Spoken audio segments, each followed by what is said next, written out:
The first Russia-Africa summit has come to an end.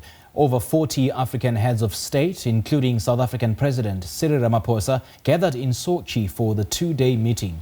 Ramaphosa says it was a meaningful summit based on mutual respect. Our correspondent Niha Punya spoke to President Ramaphosa about a range of issues, including the nuclear deal and the extradition of the Guptas.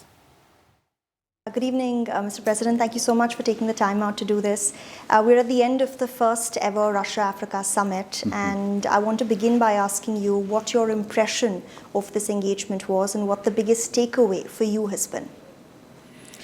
Well, this has been a very, very meaningful summit, more meaningful than I expected.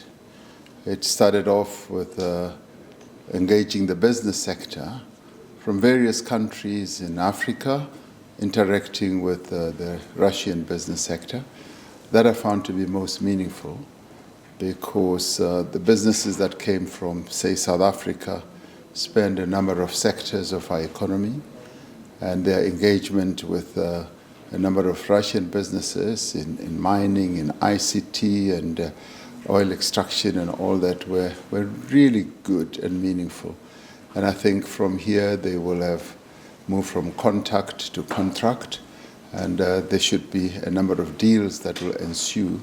But it was also good that we have a number of businesses from South Africa that are invested in the Russian economic space. So it was good to showcase South African businesses that are doing business here in quite a substantial way. On the political side, it was good to have almost 47 heads of state and government participating here, both from Southern Africa and the rest of the African continent. So for us, it was good, firstly, in the sense that Russia, having never been a colonial power, but a power that supported the struggles, the freedom and independence struggles in many countries on the continent. We spent quite a bit of time reflecting on that, what the benefit of that was, in that Russia supported many of us in our gigantic struggles to get to where we are. And now this is like a second wave for Russia in terms of its support for developmental needs of many African countries. But going beyond developmental, also investment processes in a number of African countries. So that in many ways was very, very good because it was not your usual type of engagement. It was an engagement that spanned from history to the present and also looking into the future. It was a visit high on optics, but do you think the deliverables that you're walking away with have been as substantial? And if not, what is the timeline that you're looking at when it comes to deepening ties with Russia? Well, the takeaways are quite numerous in the sense that Russia is already, as a nation, in all its facets, both as a state player as well as a player through its various companies, is already engaged in a number of countries on the African continent. So it's very difficult to put a time frame because some of the projects are ongoing and some are at their nascent stage, having just started, and some are midstream. And so it's multifaceted, but it is also not a process which is based on handouts. It's based on meaningful engagement, collaboration, which I find to be very mature and most useful because it is based on prospering each partner, and it's based on mutual respect and mutual recognition as well. So the past contributions that were made by Russia are not used as leverage for the current investment or economic processes. It's not almost like you owe us, so therefore you must, do the following. It is based on really good measure of respect for one another. And that's what I think many of us appreciated. And before the summit kicked off, you had earlier this week President Putin outlining what his pitch to African nations was going to be, where he said that unlike the West, Russia's engagement is one among equals. It's going to let Africa set the tone for the kind of engagement it wants, but also at the same time he called the West exploitative and self-serving. Is that something that you would agree with? Well, President Putin was very strong on saying that we want to deal with African countries as equals, with due respect.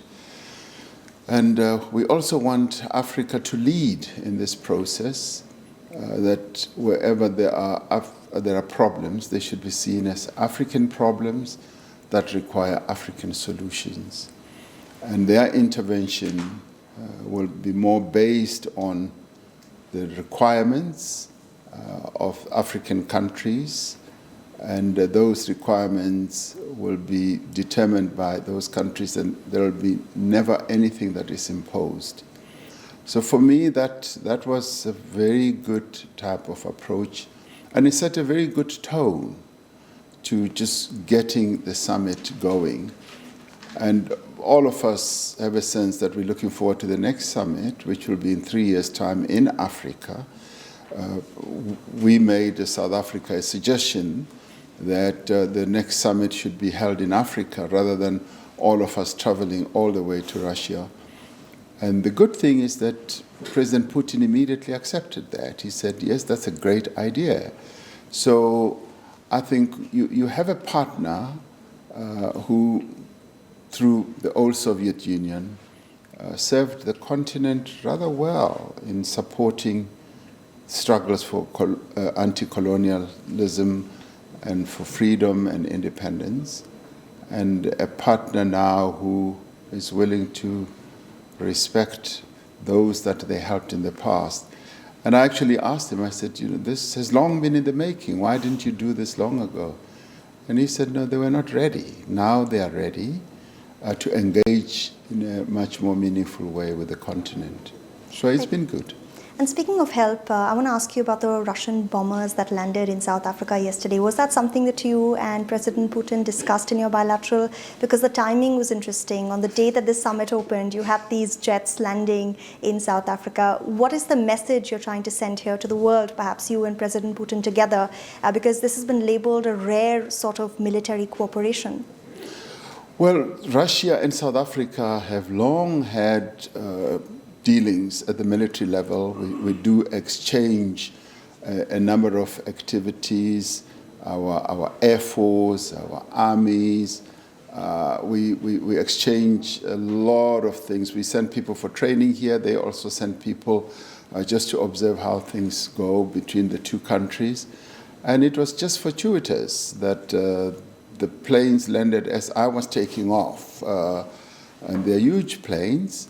And they're just general mutual exercises that happen amongst countries. All over the world, these types of things happen.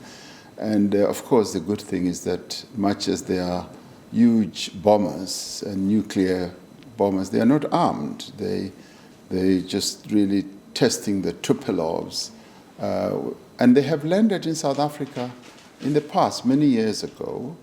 And this time round, they are on an exchange, and they will fly off again. So we should never worry, because mutual exercises, they also enabled us to, our Air Force people, to go in and look at these planes and the technology that they have and carry. So it's something that's good. We should never look at the negative side of it. It's not a threat to anyone. It's just, Air Force mutual exercises. Right, and as you head back home, you're going to be dealing with the Eskom crisis, the company dealing with a lot of debt. Was nuclear energy cooperation discussed with Russia? And if yes, how do you view an engagement like this with a country when there's a baggage of the state capture inquiry in the past? Well, we've met with President Putin a few times, and each time the issue of nuclear comes up. And we've always been consistent in our answer that nuclear is part of the repertoire of the energy mix that we are going to have as a country. As it is, we have nuclear in Quebec, and we've said to them very clearly that we will be able to embark on it at a time, at a pace, and at a cost that we can afford. And they understand that. They are not rattled by that. They accept what we've put to them. So it's never really an issue, and it's not even interfering with the relationship that we have. The state capture issues are being dealt with in the Commission, so that will, carry on. But is that a baggage when it comes to Russia in South Africa, especially when it comes to nuclear energy? No, it's not a baggage. It's not a baggage because we have a very solid relationship where we are able to discuss things openly and directly. And we never minced our words right from the get-go. When I became president, made it very clear that we're not about to embark on nuclear build because we can't afford it, but it is part of the mix of our energy play. When we can afford it, when we can have it, we will opt for it. So it's not an issue. Right, and final question, just deviating from the summit, but something that's of huge interest to audiences back home, the Gupta brothers. I've been tracking them in India as well, where there was a case against them. Where are they? That's a very good question. Yes. Allegedly in the UAE, and that's what I want to ask you about. Yes. Do we have an update on the extradition treaties that we've asked many countries, 7 countries, to update on? Have you heard anything from them, and what's happening on that front? Well, Minister of Justice and Constitutional Affairs is dealing with this matter, and he engages with a number of those countries on an ongoing basis. And I've kind of left it to him to keep updating me and the cabinet. So that is an ongoing process. And these things tend to take their own time, and people are somewhat impatient. But the law has its own way of grinding away very slowly, and we must allow that to happen. All right. Thank you so much, Mr. President, for this interview, and good luck as the incoming chief of the Africa Union. You're going to be leading the conversation with President Putin next time in South Africa, and we look forward to covering that. Thank you so much. Thank you for your time.